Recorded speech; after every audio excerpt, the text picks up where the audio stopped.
Gênesis capítulo 12, ele diz assim: ora, disse o Senhor a Abrão: sai da tua terra, da tua parentela e da casa de teu pai, e vai para a terra que te mostrarei.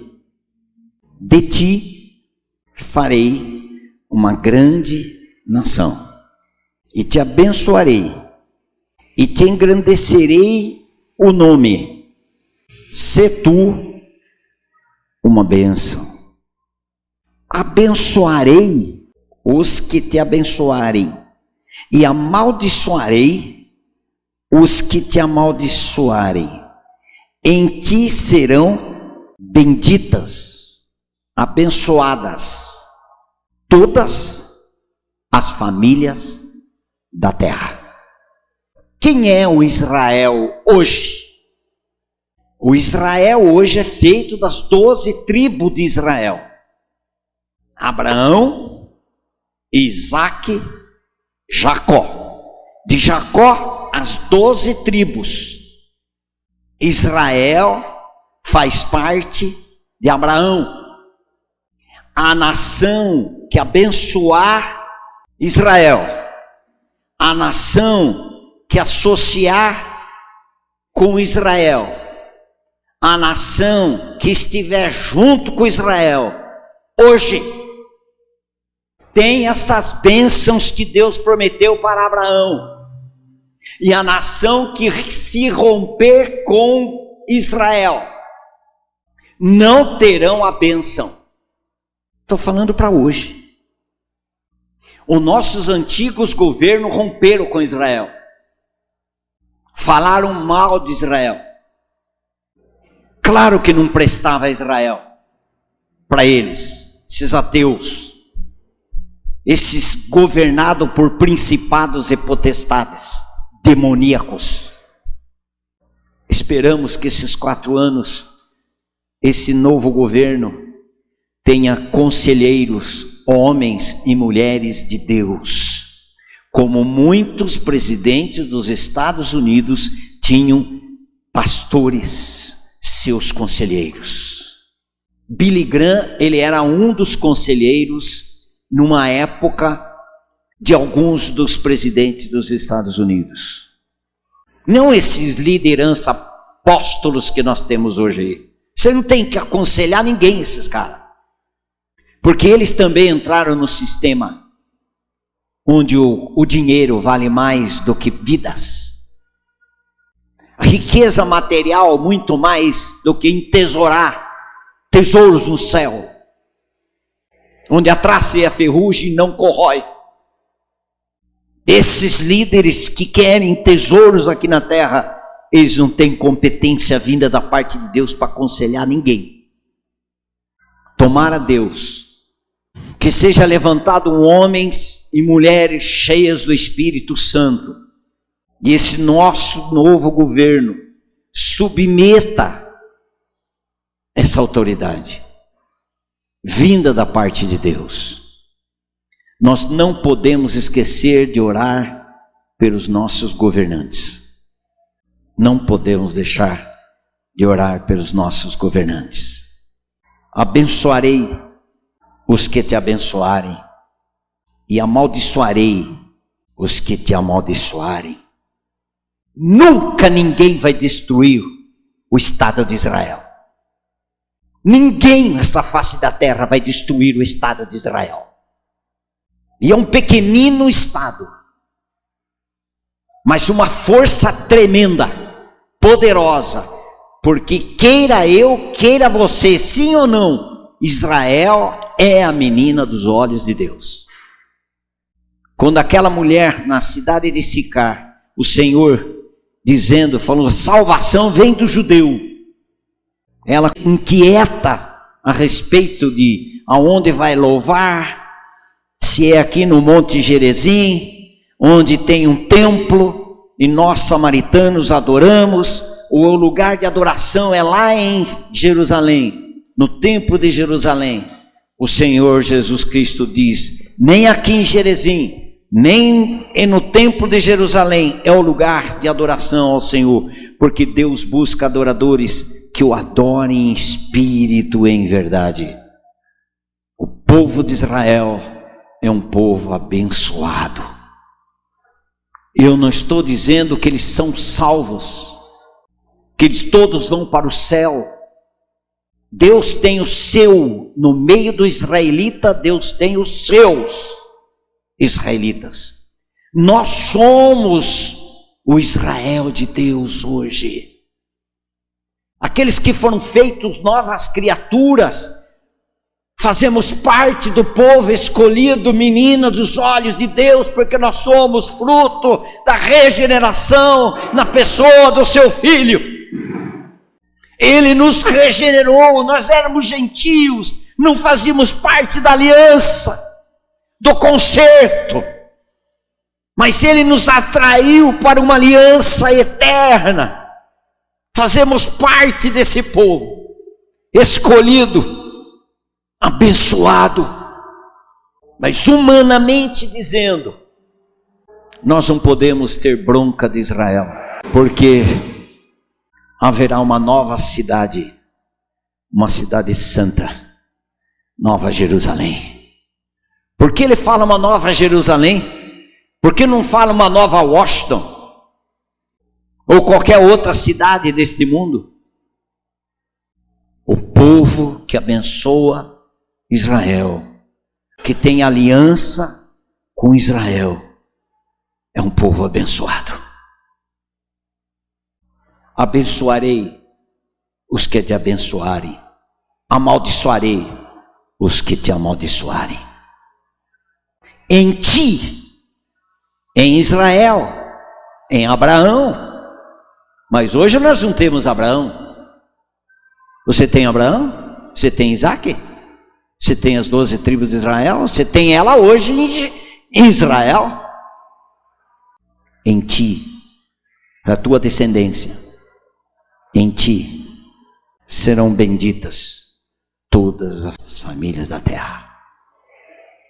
Se eu e você fazemos parte hoje, éramos gentios, mas Ele pela nossa inclusão em Cristo, pela nossa morte, para o estado de gentio perdido, sem aliança, mas nós fomos colocados numa aliança com Ele, fazemos parte do povo de Deus, porque assim Ele quis, assim Ele fez, e foi decisão pessoal dEle. Nós fazemos parte das famílias abençoadas e famílias instrumento de Deus para abençoar as famílias da terra. Eu e você, com as nossas famílias, somos instrumento de Deus para abençoar outras famílias. Assim diz a palavra de Deus. Nós precisamos saber o que o Senhor reservou para cada um de nós. O nosso egoísmo nos destrói. Nosso egoísmo, achamos que eu sendo salvo, graças a Deus, vou para o céu. Ah, mas minha esposa também. Mas depois vai além. Nossa família foi colocada ali para ser instrumento de Deus para abençoar as outras famílias da terra. Abra sua Bíblia no Salmo 122, versículo 6. Orai pela paz de Jerusalém. Orai pela paz de Jerusalém. Sejam prósperos os que te amam. Sejam prósperos aqueles que amam Jerusalém. Quantas vezes nós levantamos um clamor aqui em prol de Jerusalém? Jerusalém, chamada Cidade Santa. Deus nos chamou, irmãos, para experimentar tudo aquilo que Ele já reservou em Cristo para nós. Não fale mal de Israel. Ore por Israel. Ore por Jerusalém. Orai pela paz de Jerusalém. Sejam prósperos os que te amam. A nossa nação será uma nação próspera. Nossos filhos poderão gozar de algo que nós não tivemos. Bênção de Deus. Poderão viver melhor. Nossos filhos poderão ir para a escola e levar a instrução que recebeu das suas casas, porque os seus pais abriram Bíblias para eles. Eles vão aprender matemática, geografia, história, sei lá, uma profissão, vai desenvolver para viver bem neste mundo, mas não vai mexer na vida espiritual dos nossos filhos, porque nós teremos a palavra de Deus rica nos nossos lares, na nossa casa, onde abriremos as nossas Bíblias, onde vamos instruir os nossos filhos com liberdade e saber que eles vão chegar lá na escola. O trabalhar de Jesus na vida daqueles professores serão os mesmos que os trabalhar de Deus nas nossas vidas, instruindo os nossos filhos em casa. Não vai ter um ensino em casa e outro totalmente maluco na escola.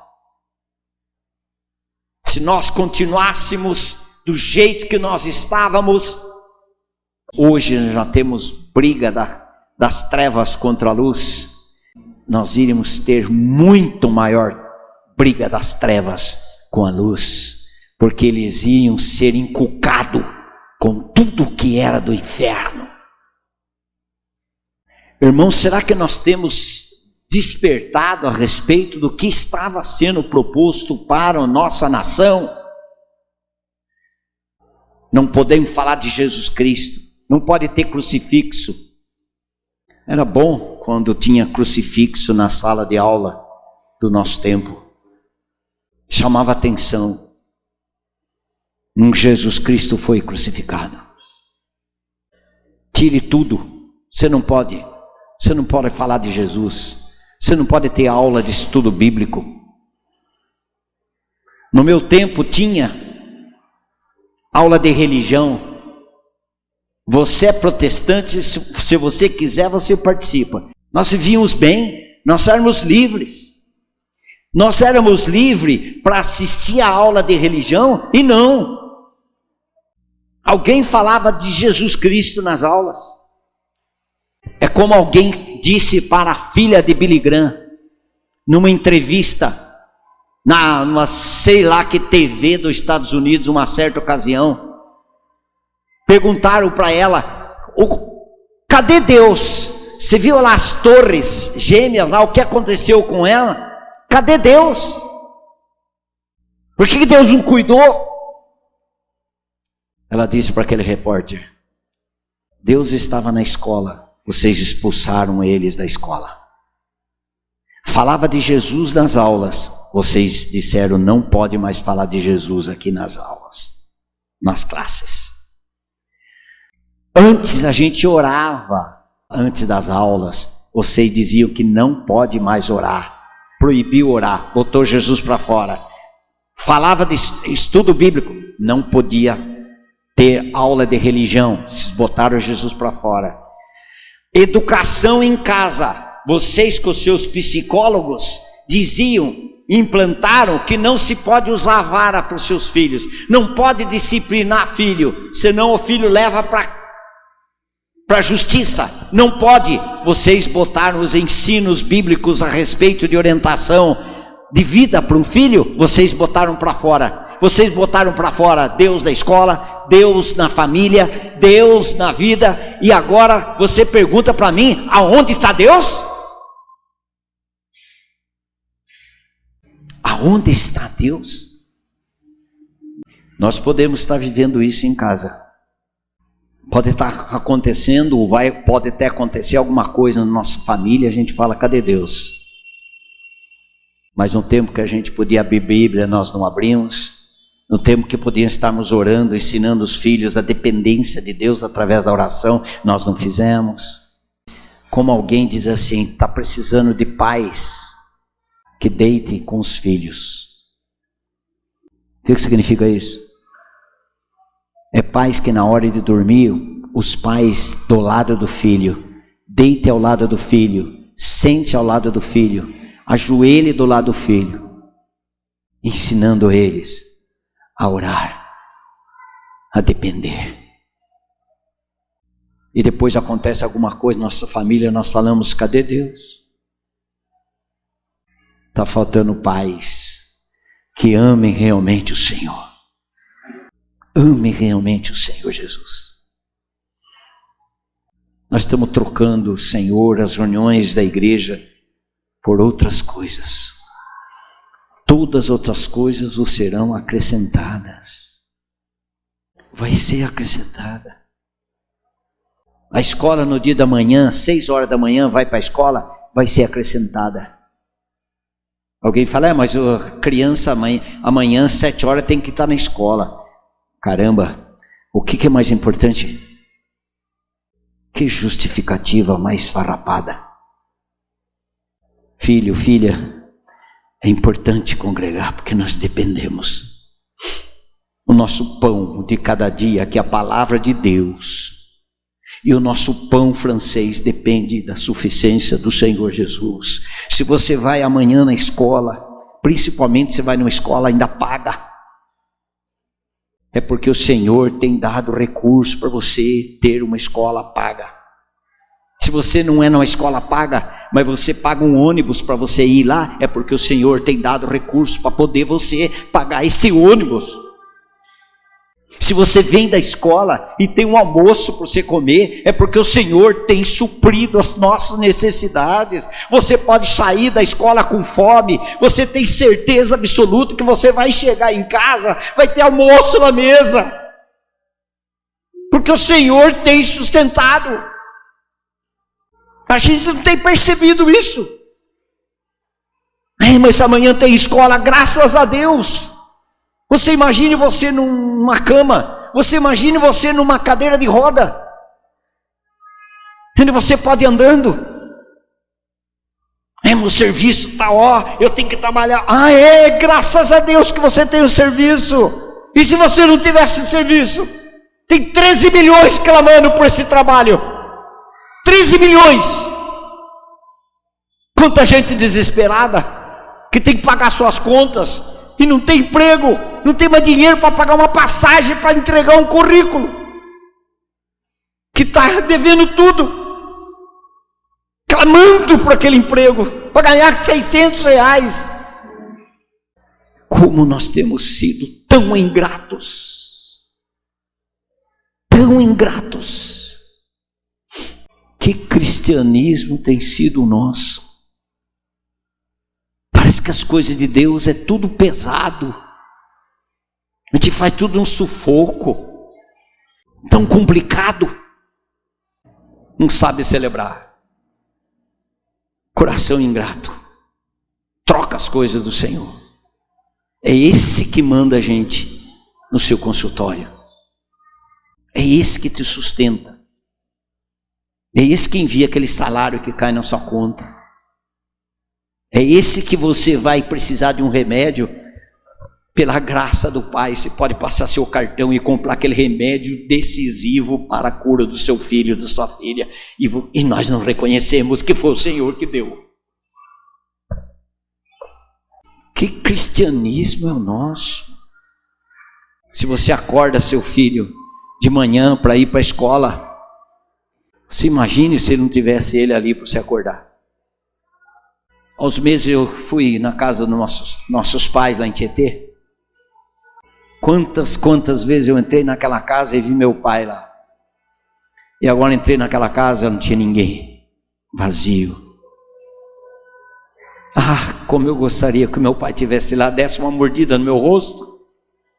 Ele fazia assim, com a dentadura dele. Mas ele vinha, ele queria me morder, 89 anos, com Alzheimer. Ele queria me morder. Falei, mas que coisa gostosa. E às vezes eu falo, mas se eu tivesse mais uma vez meu pai. Irmãos, nós somos tão ingratos. Tão ingratos. Pode levantar de manhã e falar, eu tenho um emprego. Hoje tem 8 horas, tem que estar lá no meu emprego. Glória a Deus. Você imagina você levantar 6 horas da manhã, ficar olhando para o ar e não ter emprego. Você não tem um filho para chamar de manhã. Filho. E você tem. Você pode chegar num posto de gasolina e falar assim, coloca 100 reais, enche o tanque. Você já chegou no posto de gasolina, uma pessoa chegar lá e falar, coloque 10 reais porque eu não tenho? Você já viu isso? Eu já vi. 10 reais, quanto coloca? R$10, porque ainda para poder eu andar um pouquinho. Não posso, não tenho. R$10.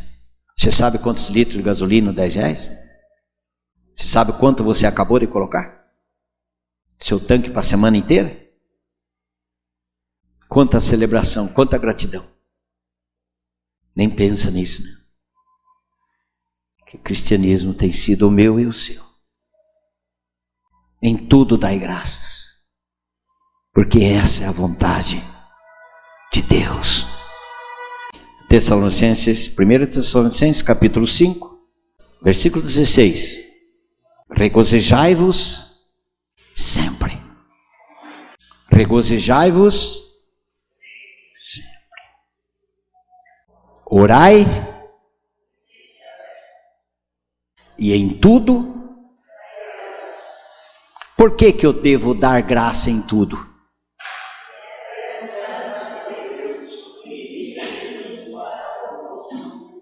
Tudo dai graças.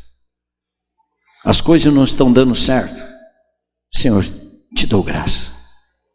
Eu sei que o Senhor jamais vai deixar de cuidar de mim. O Senhor vai cuidar de mim nessa circunstância. O Senhor está me ensinando a depender do Senhor, porque muitas vezes quando estava tudo certo, eu perdi o tempo de oração, não estava orando, Senhor. E o Senhor está me chamando a atenção através dessa circunstância. Então eu celebro, eu te agradeço. E assim por diante.